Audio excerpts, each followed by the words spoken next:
So in the recent past, I made some videos about some cheap IEMs that you can use for gaming, and then everyone started telling me to get like this set of IEMs because they cost like around 12-ish bucks, and that piqued my interest because everyone has been comparing them to a bunch of other higher level stuff. So let's check it out. Alright, disclaimer, this is not an audio file review. I'm reviewing these IEMs for a more gaming perspective. I'm not going to be talking about if it's going to give you some eargasmic euphoria from listening to them.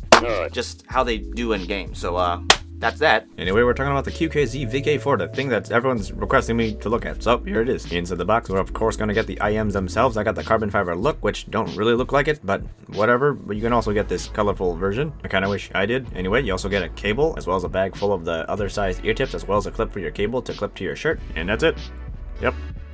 Anyway, I bought the version with an optional inline microphone on the cable, as you can see here, and on the other side, the button can be used for play, pause, and calls. For those of you who are thinking about buying the version with the inline mic, this is how the mic sounds, and it's not bad, it's decent, it's good enough definitely for like calls and whatnot, and probably for chatting when you're like on console. Design-wise, this cable does use the memory hook design, so you don't have to worry about these getting out of shape, and at the end you can tell which is the left and right, as it is basically inscribed upon it on the connector for your IEM. At the splitter, it's pretty thick and seems sturdy enough, and as you can see, the cable is thin leading up to the IEMs. The rest of the cable is very nicely braided, which is actually very common in budget IEMs, interestingly. Now, this cable in particular has an angled 3.5mm jack, which for some reason has a condom on it, but of course, to use it, we're gonna have to go raw.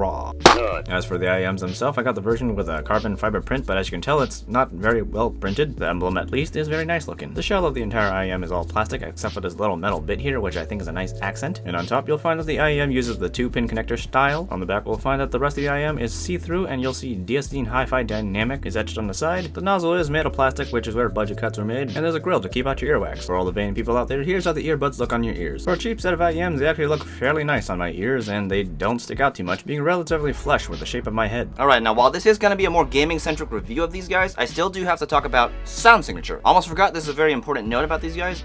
I do recommend burning them in, so letting them play for like a few days constantly, so that the sound reveals its final form. That said, the sound signature of these guys is definitely not neutral, as the bass presence is very prominent. Personally, I don't think that's a bad thing, because for the masses, we generally like having more bass, as it gives a more fun sound, if that makes sense at all. That said, the bass is less punchy and more boomy. So less like getting hit with a dodgeball versus a yoga ball. Less like a fart, more like a shart. Okay, I don't know where I'm going with this. Like, the bass has less of that sharp impact that you get sometimes when you hear bass, and more of like a booming rumble kind of sound. Now, while the bass is fairly prominent, it's not dumb truck thick, so it's not going to drown out the mids or the highs. The mids themselves actually are fairly present, with voices sounding very good, which is great for voice comms and listening to the sounds of footsteps and bullets. That along with highs, of course. Now, the highs sound pretty nice and bright without being too sharp, so it doesn't like pierce your ears anytime anyone utters an S sound, if you know that feeling. Soundstage wise, it is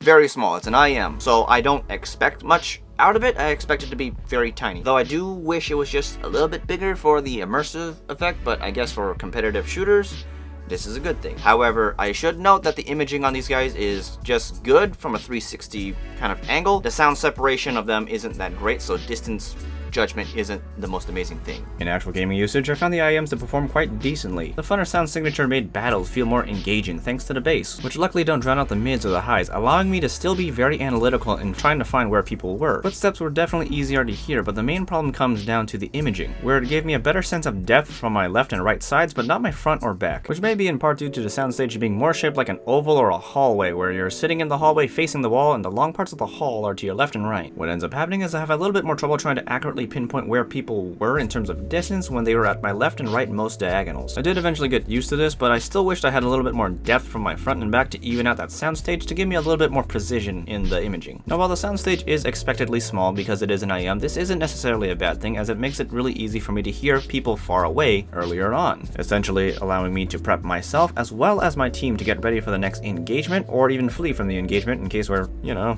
under-equipped. Closer enemies were very easy to hear, causing a slight paranoia, but I guess that's that's a good thing if you're trying to hear for people in games. Overall gaming performance in terms of competitive ability was good. When it comes to enjoyability, I'd say it was pretty great. These earbuds sound very clear without losing that sense of like fun in its sound, and it cost you like 12 bucks. It's hard to beat that. In fact, I'd recommend it over like lots of other more expensive earbuds, not just to save you money, but just because I feel like most of you guys would enjoy the sound signature a lot more. For example, the Tin T2s cost 50 bucks, but most of you guys aren't gonna like the sound of it for like your normal daily usage because it's very mid-centric and the bass is very bleh. With the VK4, you get fairly prominent mids, but unlike the Tin T2s, you actually have bass presence. Now, if you're on a budget or you just don't want to spend a whole lot of money, this is a no-brainer buy at the price of $12, but to get at this price, you will have to buy off AliExpress. Now, I understand some of you guys will have some apprehension off buying off there because there's just a whole bunch of sellers selling the exact same product. So if it helps a little bit, I'm gonna leave a link to the one that I bought of in the description. But if you still feel a little apprehensive about it, I'm gonna leave an Amazon link in the description for this product as well, just to make yourselves feel a little safer. Though I should note that on Amazon, you're probably gonna have to pay a little bit more. I should also note that if you're gonna buy off AliExpress, it's gonna take a little bit longer to ship to you. That's just kind of how the shipping thing is with AliExpress. But if you do like it, do subscribe for more content and hit the notification bell so you know when I'm gonna post next. And